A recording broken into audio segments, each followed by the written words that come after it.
Bonjour à tous. Notre méditation de ce matin va porter sur Jean 15, 26 à 27 et Jean 16, 1 à 3. Nous sommes toujours dans le contexte de l'approche de la mort de notre Seigneur. Comme un vrai père qui sent venir sa mort, sa fin, le Seigneur a la délicatesse de rassembler ses disciples, ses amis comme il les appelait. Il leur prévient de ce qui va certainement leur arriver à son absence. Le Seigneur dit dans Jean 14, verset 8, « Je ne vous laisserai pas orphelins, je viendrai avec vous. » Mais comment va-t-il parvenir à être avec eux alors que physiquement il ne sera pas là, il ne sera plus là? Dans Jean 15, 26, il est écrit, le Seigneur dit, « Quand sera venu le Consolateur, que je vous enverrai de la part du Père, l'Esprit de vérité, qui vient du Père, il rendra témoignage de moi. » Jésus rassure ses disciples qu'ils ne seront pas seuls. Mais c'est qui l'Esprit de vérité? C'est qui la vérité? Dans Jean 14, verset 6, Jésus dit, « Je suis le chemin, la vérité et la vie. Nul ne vient au Père que par moi. » C'est lui la vérité.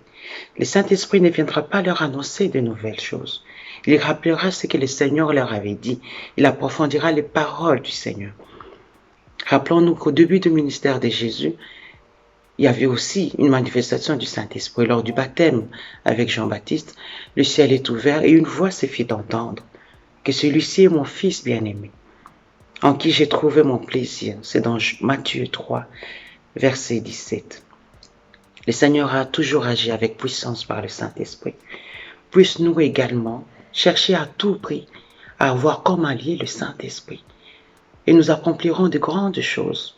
Nous serons victorieux. Que notre quotidien soit impacté par l'action du Saint-Esprit. Comme Paul nous recommande dans Galates 5, verset 16, « Marchez selon l'Esprit, et vous n'accomplirez pas les désirs de la chair. » C'est grâce au Saint-Esprit que nous parvenons à témoigner du Christ. Dans Jean 16, verset 1 à 3, là encore nous voyons que le Seigneur continue à les prévenir de ce qui leur arrivera. Il les prévient qu'ils seront même exclus des synagogues lorsqu'ils se mettront à parler de lui. Lui, il est Messie. Et là, ça me fait penser à Saul de Tarse, qui est devenu Paul par la suite, notre bien-aimé. Mais tout a changé lorsque le Seigneur s'est révélé à lui. Nous voyons le récit dans Acte 8. Le Seigneur s'est révélé à Paul et Paul a changé de camp. Il croyait, il était persuadé de lui-même, il a dit, il pensait servir le Seigneur en persécutant les chrétiens. Pourtant, il ne les servait pas. Nous pouvons remarquer la délicatesse, l'attention du Seigneur à l'égard du sien. Et il ne pouvait agir de la sorte s'il ne les aimait pas. Tenons bon, bien-aimés. Malgré les épreuves, les persécutions que nous vivons, que nous vivrons, tenons bon. Réfugions-nous auprès de notre Seigneur, comme il est dit dans Psaume 42, verset 2. Dieu est pour nous un refuge et un appui, un secours qui ne manque jamais dans la détresse. Et n'oublions pas que celui qui vaincra sera revêtu comme ainsi de vêtements blancs. Et je n'effacerai point son nom du livre de vie.